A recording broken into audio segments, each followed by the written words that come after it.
There's Seps on Mix 92.6, Mix Brunch, live and local from the studio today, but we're really pleased that we have Nat Hawley from Divergent Thinking in the studio with us. Nat, welcome to Mix 92.6. Oh, thanks for having me.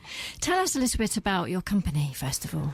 Okay, so I run a local organisation called Divergent Thinking, and in a nutshell, it's about embracing thinking differently.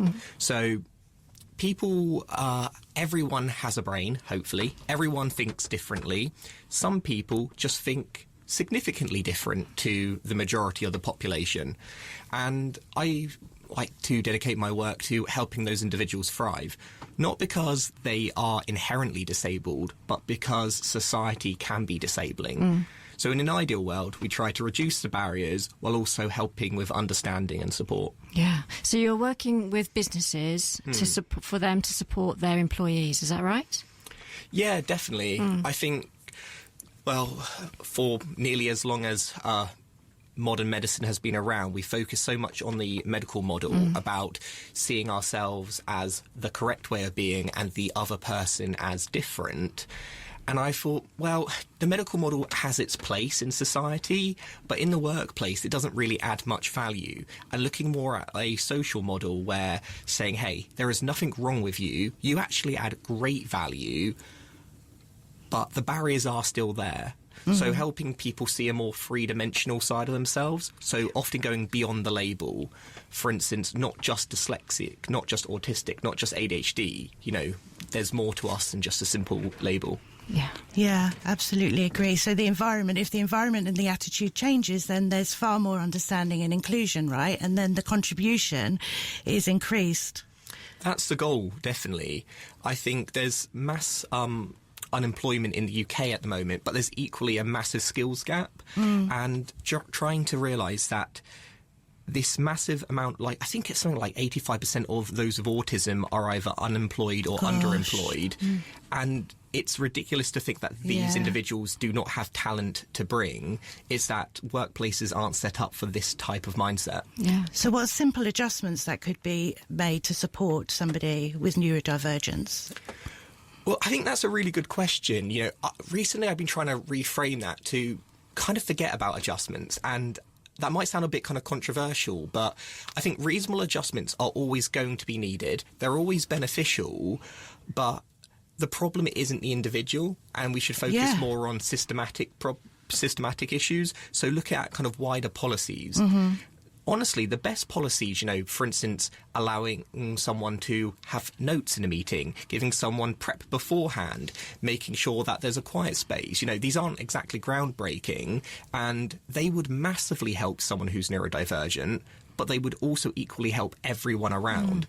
So I'd always advocate for creating a strong baseline of adjustments that support everyone first, and then if extra support is still needed, then to do reasonable adjustments. Fascinating, and it makes so much sense, doesn't it? Tell us a little bit about the inspiration that how you began setting up your company in the first place.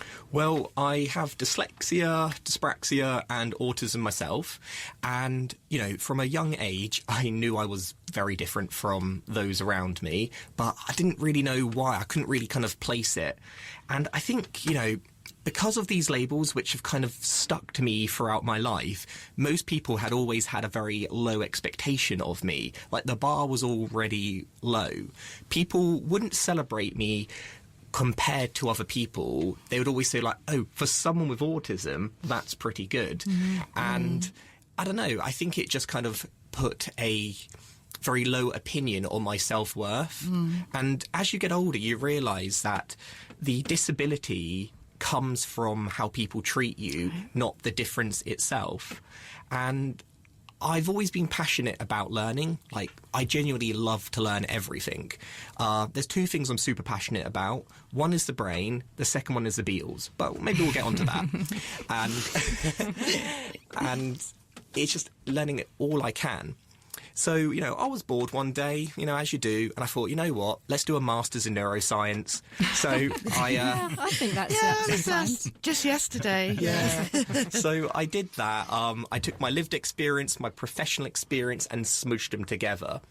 And there is a massive treasure trove of information about how our brains works out there. The problem is they're not written for the people that they claim to be about. Have you actually ever read a paper about, say, ADHD or autism? Like, they are not made for us. So I try to like to see myself as someone who does a bit of converting and make it accessible. And then I teach organisations this information and help them see that what they have originally perceived as a deficit is actually a massive strength. But that strength doesn't come for free, and you have to put those adjustments in place in order to bring out that potential. Wow. Are there any initiatives or community spaces in Hertfordshire today that you think are getting neuro-inclusion right? Do you know what? Not just Hertfordshire, but the wider picture. Honestly, no. Now, when people ask me, Nat, like, are there any inclusive organisations that I could go work for? Because, as I said, there's a lot of people who are neurodivergent who are unemployed or underemployed. And I'm like, I think we're looking at the kind of question in the wrong way. I don't think organisations are inclusive, because organisations are kind of fluid. They're always changing, they're always growing, you know. But what is inclusive is individuals. Like, a good manager is worth its weight in gold. So try to look at, like, who's at the organisation, what training they have had, what have they kind of developed. So the type of things that I would typically recommend is look for companies that are disability confident employers. So that's a government scheme. Look at companies that have like ERGs, employee resource groups that relate to neurodivergence. Also, look at organisations which publicly hire or adapt their processes to actively look for different thinkers. For me, those are the big things, but there's not like a silver bullet. You kind of got to take these kind of different breadcrumbs and put them together. Yeah. And that's, if a company was to come to you and say, actually, you know, we could really, you know, benefit from a little bit of, you know, advice or teaching from, what would that look like? Would you go in and sort of get a sense of what they're already doing? Give us an idea of a model. Well, I mean, the best possible thing is, I guess, is consistent support. You know, this isn't just like one day of the year. And actually, I'm really grateful you invited me in a day that wasn't Neurodiversity Celebration Week or ADHD awareness. You know, it's nice just to be, because it's an everyday thing. So the typical approach I'd work with companies, and one thing people normally ask me is, like, what type of companies do you work with? It's, you know, in the very nature of being diverse, it's every type of company possible. I don't work with just tech companies because apparently autistic people like working in tech companies, or creative agencies because dyslexic people are good with their hands. Like, that's just feeding to the stereotype. So it's any company of any shape and size. I could do anything from training their teams to better understand the difference between neurodiverse, neurodivergent, neurotypical, knowing if someone is autistic or have autism, you know, understanding the Equality Act. What is a disability? What isn't a disability? Other things would also include things like doing audits, coaching, looking at their policies, and you know, going to their workspaces and making sure, is this actually inclusive? You know, is there a quiet space to kind of unwind? Fantastic. We could speak with you for many moments, but you mentioned Beatles, and you've requested a particular song. So shall we break and take a listen? Absolutely. All right, here's Beatles, and here comes the sun. Business Voices from Mix 92.6. Here comes the sun. There's a band called the Beatles on Mix 92.6. Mixed Brunch with Emma, Steve, Chantel, Sue, and I'm really pleased to say we've got Nat Hawley from Divergent Thinking in the studio with us. And Nat, there's a particular reason why we played the Beatles just then. Tell us. Well, I'm a massive Beatles super fan to start with, but also I think they're one of the best examples on what neuro-inclusion actually means. I mean, when the Beatles individually did their solo acts, they were undeniably great, but they were never as great as when they were the Beatles, in my opinion. And when you look at it, John Lennon was a bit of an out there character. He was neurodivergent, dyslexic, and you can see that in a lot of his writing. He was less kind of to the point. He kind of saw more kind of out of the box. But Paul McCartney, who was neurotypical, now he was able to see things a little bit more kind of analytical.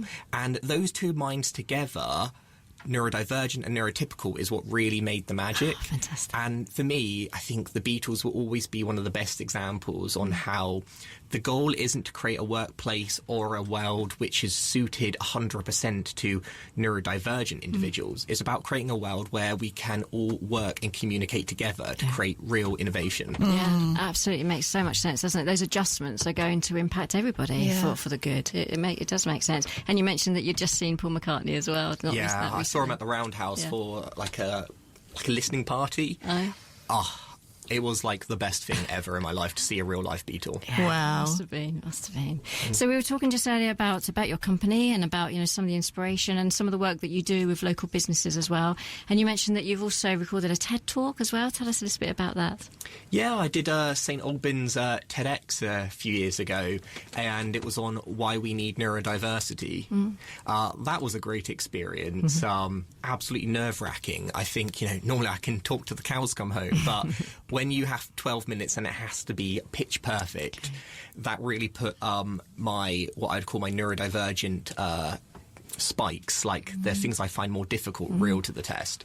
But yeah, in a nutshell, the talk was all about how I think understanding diagnostic labels like dyslexia, dyspraxia and autism are useful, but they're not the be-all and end-all, and actually it's much better to understand the individual rather than just kind of pigeonhole us. Absolutely. What kind of feedback have you had from the TED Talks? Have you been surprised by the kind of reactions? Oh, I mean, the TED Talk has been an absolute game changer. As soon as you say you've done a TEDx talk, they're like, oh, okay, I'll listen to you now, even though I've been saying the same thing for absolute years. But it's a really good conversation opener. And I think a lot of people... interestingly, my main demographic tends to be maybe like middle-aged women. Right. And it might seem a bit random at first, but actually I think it makes a lot of sense, because when we think of neurodivergence, you typically think of young boys. Let's say someone with ADHD, very hyperactive, kind of jumping around. And statistically, you are more likely to have, say, ADHD or autism if you are male. But it's not because you actually are, it's because the big old guidebook, the ICD-11, ICD-10 that the NHS uses, it was created from a male's perspective, it's mostly aimed at children. So when we look for these differences in individuals, we have a very kind of narrow view. But let's say your kid is lucky enough to get a diagnosis, because again, a diagnosis is useful, it's just not absolute. Then a parent will often look at their child and say, wait a sec, that's exactly me. I've struggled my entire life, maybe I am, and they'll get support. And in terms of why it's women, it's because women show different traits to males, and they often don't get the support. And if you don't get the support, it's not like you can't do your life. You can, but it's like being a little fish swimming upstream. You absolutely can do it, but it's going to come at a cost. It's tiring. So typically when you reach like 30, 40s onwards, that kind of weight gets too much, and then the masking kind of collapses. Right. And that's typically when people would come to me looking for support. Wow. And Matt, we met at the Hertfordshire Chamber of Commerce Inspire Hertfordshire Awards. So you were there representing your company. So you were nominated for the Equality and Diversity Award, is that right? Yeah, it was fantastic to be there and to meet so many great Hertfordshire businesses. Yeah, and to be acknowledged as well for that inspiring, Hertfordshire. Clearly, you're getting noticed, you're being acknowledged for the work that you're doing. I mean, to be fair, I was in the same category as like Airbus, so it was like just being able to compete with the big dogs definitely felt good. Fantastic. And where do you see yourself in 2, 3, 4 years' time? Obviously, we've got the onset of AI coming into the picture as well. Is that likely to have an impact on some of your work? I mean, AI is definitely going to have an impact on all of our roles, but I see it as a very kind of like positive thing on the whole. I mean, it's going to happen whether we like it or not. So, I might as well get on board. For me, it would have been impossible for someone like myself while I do have great strengths, I do have challenges, and that's something that you can't really avoid. Like, I'm not here saying, people who are neurodivergent have superpowers. We don't. We have strengths and we have challenges. But AI is really good at counteracting those challenges and just allowing you to let your strengths shine. So, for example, I write all my emails using my voice, and sometimes I talk like a Dr. Seuss character. I'm all over the shop, but the AI will automatically correct how I speak, and it'll kind of like write it out. I'll use AI to summarize my messages. It will help me get the point across. So, yeah, it's been an absolute game changer. You know, before AI, it would have been impossible for someone like me to run a business. Right. Okay, yeah, so interesting, isn't it? The impact that it is having and it's going to have on companies such as yourself. Nat, will you keep in touch with us? It's been great to have you in the studio today, and thank you so much for sharing so much of your knowledge and a bit about your company as well. Tell us just a bit more about the contact details should people wish to contact you. Okay, yeah, absolutely. I mean, if you are neurodivergent, if you're curious about neurodiversity, if you run a business or anything in between, just drop me a message. Go to www.divergentthinking.uk and I'll be more than happy to have a chat. Where can people watch your TED Talk? So if you just type Nathaniel Hawley on YouTube, I think it's the first thing that comes up. It's on TEDx. And you're also on Instagram, aren't you? And under Divergent Thinking. Yeah, that's correct. Brilliant. Thank you so much for coming in. Cool. Thanks all.